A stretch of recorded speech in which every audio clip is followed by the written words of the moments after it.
This is a story from when I was 25 years old. My name is Daniel. Back then, at the workplace where I was employed, there was a junior colleague 2 years younger than me, named Emily. Emily, a fresh graduate just out of university, was still learning the ropes in the corporate world. I was assigned to be Emily's mentor. However, I was only in my second year at the job. Since no new recruits had joined the previous year, I had been the most junior employee until very recently. Although I had become quite accustomed to my own work, teaching someone else proved to be quite a challenge. I struggled a lot with mentoring my junior colleague. Moreover, Emily was a rather outspoken junior. In the first week, she listened obediently, but as she got a bit more comfortable, she started teasing me, even though I was her senior. "Hey, Daniel, you're pretty good at teaching today. Your way of explaining things was really good." Such teasing became a part of our daily routine. Being a naturally non-confrontational person, I simply laughed it off whenever Emily said such things. Indeed, Emily was quick to learn and excelled at her job. She was bright and popular, in stark contrast to me, who didn't have many friends during my student days. Her charismatic personality made her a well-liked figure in the office, even with her outspokenness. Honestly, I found someone as savvy as Emily quite difficult to handle. "Daniel, do you want to grab dinner after this?" We often ended up working late at the office, just the two of us, to finish tasks to the next day. Each time, Emily would invite me like that. "I'll pass if I'm tired today." I always declined with such flimsy excuses. While someone as outgoing as Emily might find it easy to go for impromptu drinks with the boss, I found the idea of dining with coworkers tiring, especially if it was with Emily. However, there came a time when our company organized a drinking party. It was practically mandatory for everyone to attend, so I had no choice but to go. While my colleagues were whooping it up, I was off to the side, quietly enjoying my barbecue alone. Fortunately, since I was sitting at the end of the table, I felt relieved knowing that my lack of participation in a conversation wouldn't spoil the mood too much. Little did I know, that was a naive assumption. "Daniel, you're not drinking much, are you?" Emily took a seat next to me. "Geez." Already tipsy, Emily, holding an orange cocktail, started chatting with me. I can only imagine how annoying she must be when drunk, given how loud she is when sober. I probably had a look of dismay on my face, but Emily kept talking, completely unfazed. "Do you have a girlfriend?" There it is. Girls always want to talk about stuff like this. I really don't want to talk about it. As I struggled to respond, "He's got a girlfriend," interjected Madison, a senior colleague sitting across from me, answering on my behalf. At that moment, I was taken aback. How did she know that? I wondered. I had only ever discussed such personal matters with my peers at the company. That meant someone among my peers must have told Madison. Seeing the surprised look on my face, Emily asked, "Wow, Daniel, you have a girlfriend. What's she like?" "It's none of your business." Emily would probably just spread it around anyway. I sighed, and answered reluctantly. "She's a college classmate. We ran into each other about a year ago and decided to start dating," I explained. Hearing this, Emily looked at me with a smirk and said, "Oh, really?" Feeling somewhat mocked, I decided to ask her in return. "What about you, then?" She sighed deeply and answered, "I have someone too." Her expression seemed far removed from her usual cheerful demeanor. I was curious about why she looked that way, but just then, Emily received a phone call and had to step away. "She's like a whirlwind," I thought, taking a moment to breathe. Then, sitting across from me, Madison commented, "That call just now, probably her boyfriend, I guess," I said, uninterested, just to brush it official. But then, I heard something that I couldn't just ignore. Emily's boyfriend is super controlling, I've heard, and he's even violent. What? Even if I didn't like my junior colleague, I couldn't just ignore that. Why do you know that? I asked Madison. She replied, actually, my sister used to work part-time with Emily during their student days, and she told me about it. Before I could ask more, Emily returned, ending our conversation. But I couldn't believe that Emily, who always seemed so carefree and cheeky, was enduring such a difficult situation. I didn't have any proof, so I left the party somewhat skeptical. After the party, Emily was just as she always was. She continued to tease me as usual, laughing carelessly. No way, she can't be a victim of abuse. Maybe Madison's sister got it wrong. I watched Emily at the office, but saw no sign of distress. Just as I was starting to firmly believe this thought, I, unusually, was able to leave work on time. But upon arriving at the station, I realized I had left my commuter pass back at the office and had to return. When I got there and saw the lights still on, I wondered if someone was working overtime. Peeking in, I thought, oh no, seeing that Emily was the only one left. When I mentioned I had come back for my forgotten pass, she teased, "You're really forgetful, aren't you, Daniel? What were you doing here?" I asked. Trying to divert the conversation, Emily, looking puzzled, responded, "Reviewing. Just reviewing." Reviewing. That was a term I hadn't heard since elementary school. Unsure of what she meant, I went over to Emily's desk. There, I found a small note covered in dense writing, her usual notebook. This was the notebook that Emily always carried with her. When I looked at her computer, it showed tasks related to the notes she had written. I'm not very smart, so I can't remember everything in one go. I'm just reviewing what I've been taught by my seniors, she explained. The number of notebooks spread out on her desk made it clear she wasn't lying. So, Emily wasn't naturally good at her job. She had been secretly working hard to become competent.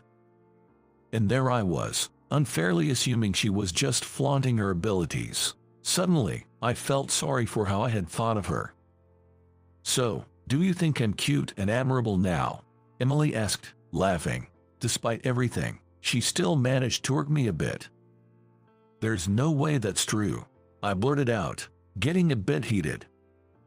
Suddenly, Emily's usual smile vanished. "Really? I was just joking. Sorry," I apologized, thinking I had hurt her, but her expression remained unchanged. Did I say something so terrible? After all, she's the one who's always messing around. As I pondered over what to do, Emily began to speak. "I guess I'm just not cute, am I?" This was a statement I never expected to hear from Emily. At first, I thought she was joking, but it soon became clear she wasn't. My boyfriend always tells me that I'm not charming. When I try to act more feminine, he accuses me of trying to attract other men. If I act cheerful like a boy, he says I'm mocking him. No matter what I do, I'm just not right. It's like I deserve to be hit or kicked. After all, only someone like him would ever like me.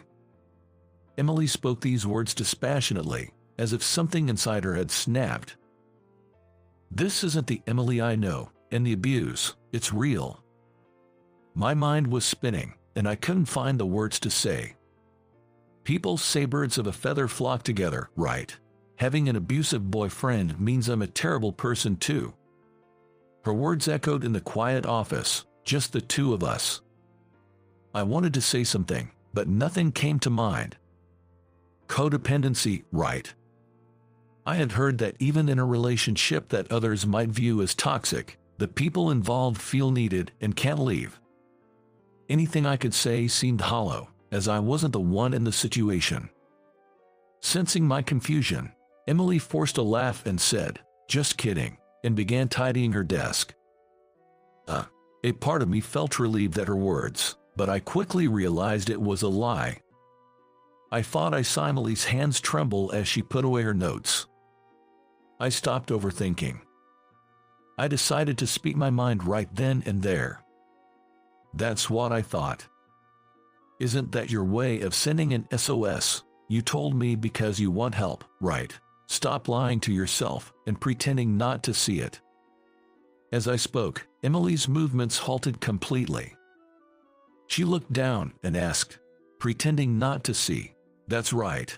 Aren't you the one putting a lid on your own feelings, thinking you can change the situation, thinking that only such people would like you? Isn't that just your own assumption? There are plenty of people who like you, even without looking for them. I couldn't see Emily's expression, so I had no idea how she was reacting. I worried that I might be off the mark.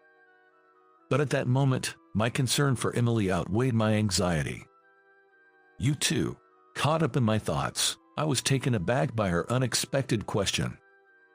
What? Do you like me too, Daniel? Of course, my use of like had no hidden meaning. It was just to convey that everyone at the office thought highly of Emily. So, I should take it in the same sense, but her question still caught me off guard. Well, yeah, I like you. Emily surely understood the nuance. As a senior, it wasn't the time to be bashful. I said it without showing my embarrassment. And it was true that I had recently stopped thinking of Emily as someone I disliked. Interacting with the bright Emily had become a part of my daily routine, and I found her cute as a junior who would tease me but still talk with a smile. The more I watched her, the more I noticed her good qualities. Wait, what? I felt a sense of discomfort. Looking back, I realized I had always been seeking out Emily at work. No way, that can't be. After all, I have a girlfriend, Ashley, and I'm not the least bit interested in cheating. But then, I realized. I was trying to put a lid on my true feelings, but I had just told Emily not to do that very thing. Thank you, Daniel. You're surprisingly kind. Emily smiled at me, a slightly different smile than usual, and left the office. I stood there, rooted to the spot, unable to shake her image from my mind. From then on, I couldn't stop thinking about Emily. Even when I was with my girlfriend, Ashley, I found myself reminiscing about Emily, to the extent that Ashley noticed and said I had become suddenly cold, even though I had no intention of being so. I started feeling guilty towards Ashley. I never intended for this to happen. I had loved spending time with Ashley, who was as quiet as me and shared similar interests, but I couldn't go back to feeling that way anymore. I told Ashley we needed to break up. When she asked why, tears streaming down her face, I thought the least I could do was give her a straight answer, so, ironically, by saying I've fallen for someone else, I confirmed my own feelings. I had fallen for Emily, the junior colleague I used to dislike so much. As for Emily, she continued to interact with me as usual after that day, leaving me unsure of what to do. Emily had a boyfriend, and I didn't want to upset him by making a move. Besides, confessing and getting rejected would make things awkward at work. About a year passed without me making a decisive confession. Then, I was assigned to a one-year overseas assignment. This was an honorable opportunity, something I had aimed for since joining the company. But the only regret I had was not being able to see Emily anymore. However, lacking courage, I left for abroad without confessing to Emily, maintaining our unchanged relationship of a cheeky junior and a hesitant senior. On the day of departure, I headed to the airport alone. But when I arrived at the airport lobby, I saw Emily there. "Why are you here?" I blurted out in surprise. "Can't I be here?" Emily retorted with a slight pout and a deliberately annoying expression. "It's not that you can't be here." I was actually delighted. Extremely delighted. But even in such a moment, I couldn't express myself properly and ended up with a half-hearted response. "Without you, Daniel, I'll have no one to tease. It'll be boring. I'll miss having a cheeky junior like you too." Even at the very end, I found myself saying such things. "Can't I just say thank you for coming?" Despite my feelings, time was ticking closer to my flight. Well then, I should go. As I stood up from my chair, Emily, with her usual bright smile, said, "Safe travels." The moment I saw that smile, I was overwhelmed with an indescribable sense of affection. I couldn't bear the thought of not seeing that smile anymore. I wondered if she had broken up with her boyfriend, if she was no longer in pain. There were still so many things I didn't know about her, even though she was right in front of me, but if I could protect her with my own hands. I felt like I had finally uncovered the true feelings I had been hiding deep in my heart. With that realization, I couldn't hold back any longer and blurted out, "I like you." Emily's eyes widened in surprise. If Emily feels the same way, if she still feels the same after a year, I hope she'll be waiting here for me. Having said that, I suddenly felt embarrassed and, without waiting for Emily's response, departed for my overseas journey. As time passed, I often berated myself, thinking, why did I say that? Maybe I freaked her out. Did she think I've been watching too many dramas? But time flies. Working hard overseas, a year passed before I knew it. And finally, the day of my return arrived. I went to the promised place, but nobody was there. Of course, she wouldn't be. I felt embarrassed for having hoped.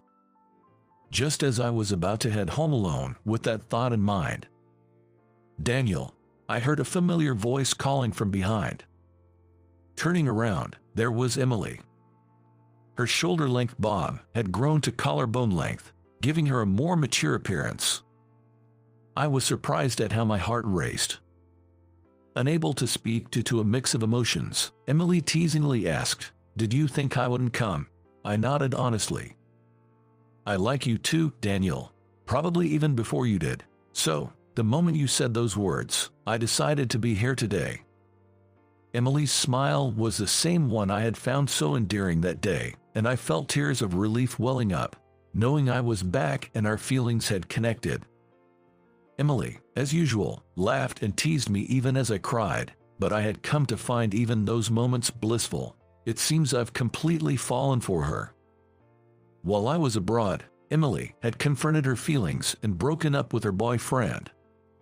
She believed in my words that many people like you and, with the help of friends, was able to part ways amicably.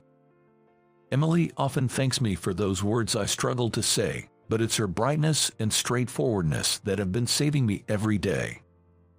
I feel like even I've become brighter, a far cry from my once cynical self.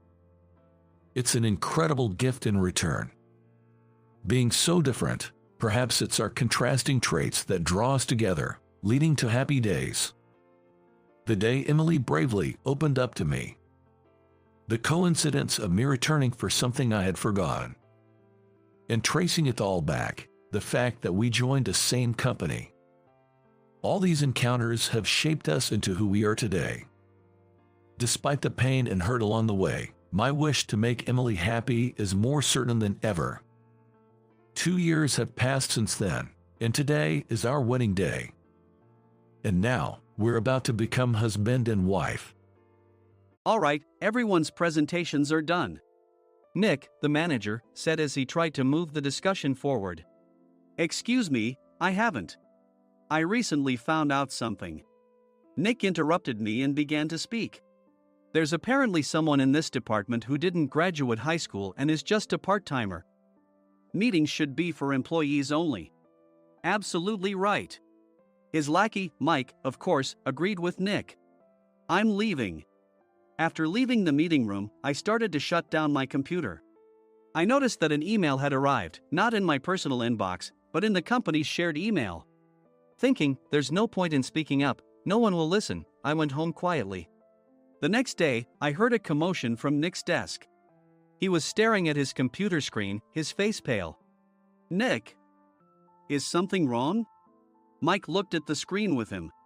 And he turned even paler than Nick. Why is he so angry? Knowing the reason for Mike's distress, I thought to myself, serves them right. My name is Adam. My mother passed away when I was in the 9th grade, and I was raised by my father. Well, you could hardly call it being raised. After my mother passed, my father changed. He drowned his sorrows in alcohol, and though he still went to work, he squandered our living expenses on horse racing. Because of that, I had to start working part-time as soon as I entered high school. Every month, I went to the convenience store with bills in hand that couldn't be auto-deducted from my father's account. Even though I endured it because I didn't want to be alone, I reached my limit in my second year of high school and dropped out. I found a live-in job at a distant inn. Thank you for everything. The day I left home, my father, still staring at the TV, spoke. Take care. That was our last conversation. Back then, 18 wasn't the age of majority, so I needed my father's permission to work, and I couldn't hide my place of employment. Yet, my father never visited me even once. I kept working just to survive, and before I knew it, I was 42. Years of hard work paid off, and I was transferred to the headquarters. I was thrilled to be recognized by the company, as I thought I'd be working in the field until retirement due to my lack of formal education. Listen up. Our work can change the future of our employees. Don't drag us down. On my first day after the transfer, Nick, dressed in an expensive suit, spoke sternly. There was a reason for this. Our inn was located in a prominent tourist destination, known so well that everyone in the state could sing its commercial jingle. At its peak, we had 5 locations within the state. But that was long ago. Due to financial difficulties and aging facilities, only the place where I had worked for many years and the original establishment remained. I was prepared to lose my job anytime, but now there was a glimmer of hope. With the rise of social media, the tourist area where the inn was located started gaining attention again. Depending on how hard the sales department, where I was transferred, worked, we could either thrive or be forced to give up this prime location to the new hotel chains continuously popping up. For Nick, who had switched careers from another industry to strengthen our sales, this was a battle he couldn't afford to lose. I understood why he had to be strict. I will do my best. Nick sneered at my enthusiastic declaration. Did you not hear what I said? I'm sorry. I thought I was listening carefully. Out of habit from years of customer service, I apologized reflexively, though I had no idea what had offended him. Someone was watching me with a smirk. In this department, there are those who are expected to excel and those who have been shoved here because they have nowhere else to go. You are the latter. It was Mike, the section chief. He's 7 years younger, at 35. But he was called to headquarters much earlier than I was and had been moving around within the headquarters ever since. I'm not jealous, but I can't accept that he's my boss. Graduating from a prestigious university, he has an unusually high pride and caused many problems as a newbie, making things very difficult for me when I was the front desk leader. When I found out Mike was transferred to the sales department a month before me, I was disheartened. Mike is right. With just a middle school diploma, there's not much you can do. Don't even think about achieving results. As if I didn't exist, Nick remarked, I'm thirsty. Mike eagerly ran to the coffee maker. It seems Mike is Nick's lackey. I regretted being happy about my transfer to headquarters, wishing I had stayed on site forever.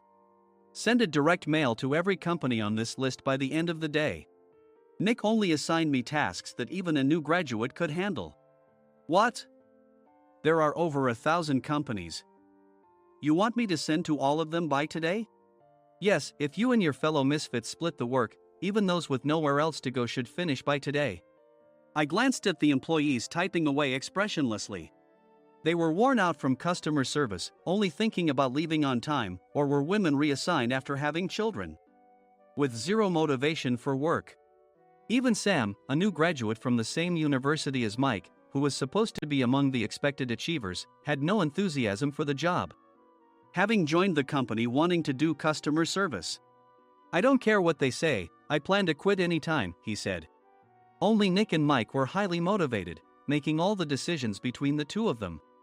I originally only wanted to work at the inn to survive and had no particular attachment to this job. I swallowed my words, thinking I had no right to reprimand them. About a month after the transfer, Nick told us with a frustrated look. To commemorate the 50th anniversary, we've decided to create a plan exclusive for one group per day. Originally, Mike and I were supposed to come up with it, but our president, Mr. Thompson, insists on hearing everyone's opinions. So, you all get a chance. As Nick explained, Mike began handing out prints. Make sure not to embarrass Nick.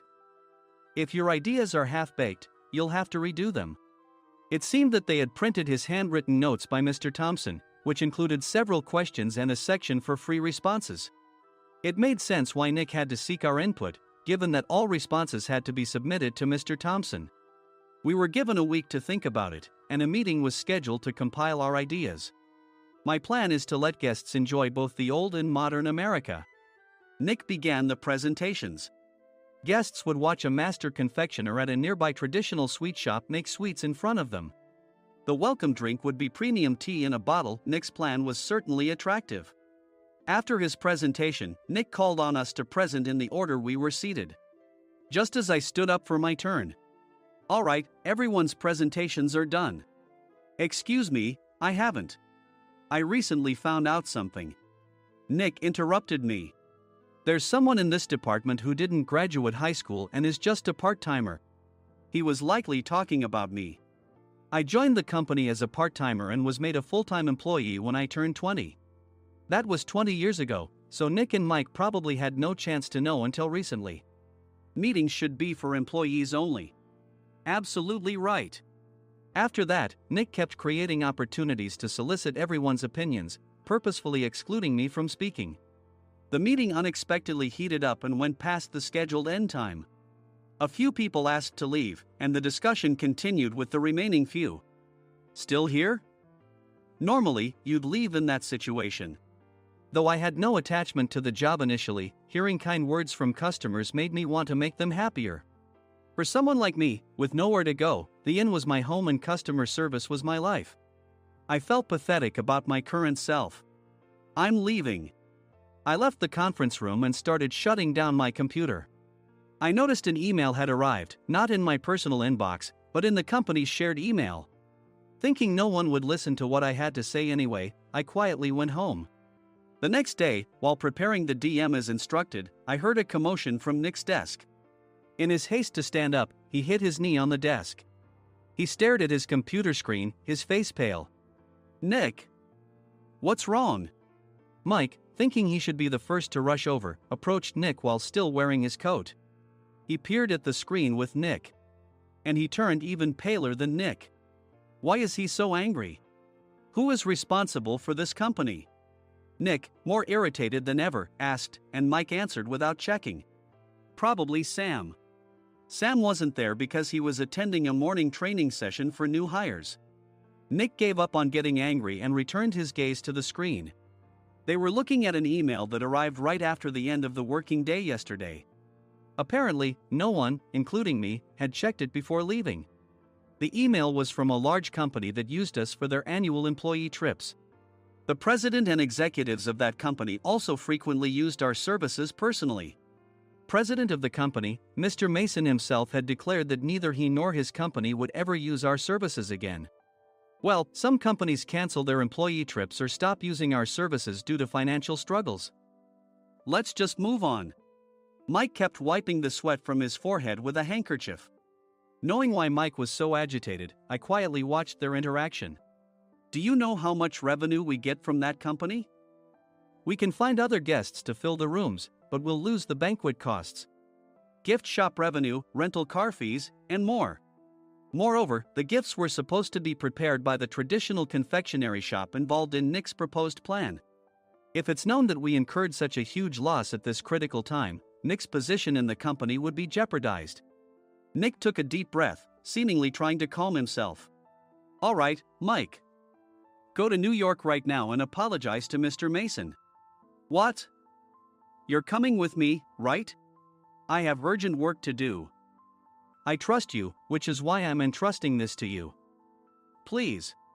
Mike, believing Nick's sincerity, agreed with a determined look on his face, saying, yes. That's Nick for you. Even if Mike went to apologize, Nick would shift all the blame onto him if the client didn't change their mind. Well, it was Mike's fault to begin with, so it served him right. About 3 hours later, Sam answered a call from somewhere and repeatedly apologized, saying, I'm very sorry. Everyone watched to see what was happening. After ending the call, he informed Nick with a weary tone. When Mike arrived at the client's company, he only made things worse, further infuriating Mr. Mason. He was demanding, "Get his boss here immediately." It was no wonder Sam was exhausted, dealing with such a call right after returning from training. "What is that idiot doing?" "All right, Adam, you're coming with me. If sacrificing Mike didn't work, then I must be next." Normally, I'd want to refuse at all costs, but I saw an opportunity in this situation. "If I can be of assistance, I'd be happy to join you." I obediently followed Nick, and we flew to New York. When we introduced ourselves at the reception, it became clear how serious the situation was, as the receptionist personally escorted us to the president's office. Angry voices leaked through the door, making both Nick and me uneasy. "Excuse me. I'm Nick, the supervisor. I understand my subordinate has caused you trouble, and I deeply apologize." Nick, with his experience in the corporate world, knew enough to offer an apology before excuses. However, his customer service skills left much to be desired. I sighed as I saw Mike trembling like a small dog in the corner of the room. "What kind of training are you giving your subordinates?" Mr. Mason glared at Nick with a red face. The intensity of his gaze made even Nick take a step back.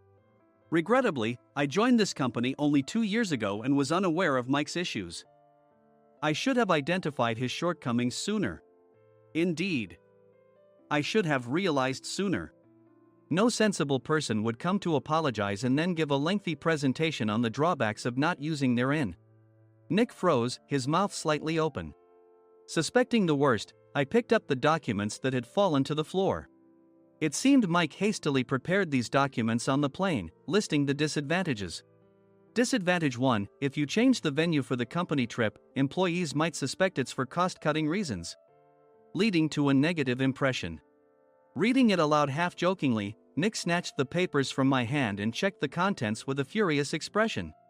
Among the stack of documents was a receipt from a nearby convenience store's copy machine. I felt a pang of dread, hoping he hadn't shown the receipt as well.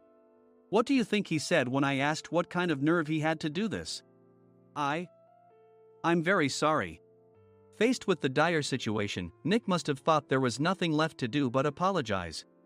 In a voice smaller than I'd ever heard from him, he uttered words of apology. He said, "I'm a Harvard graduate. I don't believe I said anything wrong." "Mike, what have you done?" Forgetting his plan to pin the blame on Mike, Nick yelled loudly, even in front of Mr. Mason. "I didn't do anything wrong." "You're still saying that? Look at him." Mike pointed at me with a shaking hand. "I was assigned to headquarters in my 20s and now I'm a section chief. This guy only made it to headquarters at 42. Everything I've done proves I was right. So why are we losing the contract?" Having said his piece, Mike collapsed to the floor. "Of course. You were sent there because you had nowhere else to go." Mike never expected to hear such words from someone he looked down upon. He lunged at me, and Nick hurriedly stepped in to stop him. "Mr. Thompson told me Mike is a quick thinker, and to take good care of him." There's no way he was pushed aside. "Don't make things worse here. He didn't say quick thinker, he said only quick-witted, didn't he?" I don't remember that part." I recalled the many troubles Mike caused when he was a newbie. When Mike was on the front line, his pride was so high that he never apologized to customers. Customer service, especially in our job, doesn't work alone. It brings both good and bad situations. If the front staff or housekeepers made mistakes, or the cleaning company didn't properly clean a room, one had to apologize to the customers regardless of personal fault. Mike, in such situations, would never apologize, insisting he wasn't at fault. This often angered customers, and as the front desk leader, I frequently had to apologize on his behalf. He caused complaints and disrupted operations, which is why he was quickly moved to headquarters. In departments where he didn't interact directly with customers, his quick thinking was beneficial and things went well. But it seemed his flaws were starting to show. Corporate reservations are supposed to be entered into the system by the sales representative. But a quick check yesterday revealed that more than 10 items were missing from the client's reservation. The handover document clearly stated what needed to be prepared. Why didn't you enter it into the system? Why do we have to give them special treatment? Filling rooms near the banquet hall, setting up all the food in advance. Specifying the brand of wine, they're too demanding. No wonder he always angered customers, I thought, feeling a headache coming on. Grouping them in rooms near the banquet hall is for our benefit too. It makes it easier for the staff to set up beds and serve breakfast since everyone's schedule is synchronized. As for the other requests, Mr. Mason suggested them to lighten our load. I didn't know that. Nick finally seemed to realize that Mike was the one who had angered the client. What did you say to them? I just told them we wouldn't give them special treatment anymore. We shouldn't waste effort on things that don't bring in money. I was utterly exasperated at his lack of understanding of customer service. Of course, we shouldn't comply with unreasonable demands. But carrying over successful practices from past stays makes customers feel remembered and enhances their experience. Good memories encourage repeat visits. That's part of our job. I looked down at Mike, who was sitting on the floor. In our job, nothing is a waste. Mr. Thompson likely moved you to the sales department, hoping you'd finally understand this. How do you think he feels now that you've failed to meet his expectations? Mike, tears in his eyes, fled the president's office. I was amazed he still hadn't apologized. You have it tough, Adam. It's okay, we're all employees of the same company. I deeply apologize for this disrespectful incident. Especially after all the care you've shown us. If it weren't for you, Adam, I really would have stopped staying here. When I heard you were moving to the sales department, I was willing to reconsider if you handled it. Seeing us talk so amicably, Nick's face contorted. Do you two know each other? Adam's service is excellent. I always requested him specifically. Normally, we don't accept specific staff requests, but we made an exception for Mr. Mason, adjusting my shifts accordingly. He had personally stayed at our hotel just before my transfer, and during casual conversation, I mentioned, I'm moving to the sales department soon. If I hadn't told him then, things could have been much worse. Please continue to take care of us. I look forward to it. On the return flight, Nick awkwardly offered me a can of beer. It's still working hours. Of course, I had no intention of forgiving him for a single beer. Nick might try to pin everything on Mike and avoid any consequences. While pondering this, a startling fact came to light. Nick, the tea bottles for the plan have arrived. I handed Nick a bottle labeled with our inn's name. They look good. What are you talking about? These are plastic bottles. I had assumed we would use the trendy, high-end bottling tea. But what arrived were ordinary plastic bottles of tea with customized labels. The only unique aspect was the label, which had the inn's name, making it look customized. Upon further investigation, I discovered that a substantial amount of money was set to be paid to the tea company. It was priced like bottling tea. Does this plastic bottle really cost $100 each? The tea inside is specially blended for us. The extra cost is for that. Wouldn't it be better to use another tea company? Or is there a specific reason we must use this one? As Nick continued to make excuses, I showed him a printed email. I informed the tea company's president, Mr. Mitchell, that we discovered irregular payments and he confessed. He said you two were high school classmates and planned to split the extra money. That idiot. Why did he confess? That's not important. You should worry about yourself, this could turn into a police matter. Opening the bottle cap, I suggested. How about calming down with this tea? It supposedly has a relaxing effect. Nick drank the tea frantically. In the following days, decisions were made about their fates. Mike was reassigned to the General Affairs Department, with no chance of transfer or promotion, as per Mr. Thompson's orders. As for Nick, since the payment to the tea company hadn't yet been made, he narrowly avoided legal trouble. Instead, he was encouraged to leave the company, and to avoid further complications, Nick submitted his resignation.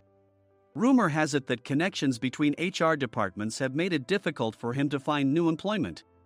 Even though it was good to have those two gone, something unexpected happened in the sales department. Everyone became motivated and united in refining the 50th anniversary plan. In the end, my plan was adopted. We collaborated with the Tourist Information Center to provide personalized guides. The plan, tailored to the number of guests, was truly special for the 50th anniversary. Hey, is Adam's family coming to stay? I immediately booked that special plan for my family. Sam noticed it on the reservation list and quickly picked up on it. Yes, I'm inviting my father. That's great. I might invite my parents too. I lacked the courage to face my father just as Adam. But here, with the confidence Mr. Mason praised, I felt ready. The 50th anniversary plan was a perfect opportunity to reconnect with my father. I hope to bring back the days when we could laugh together as we once did.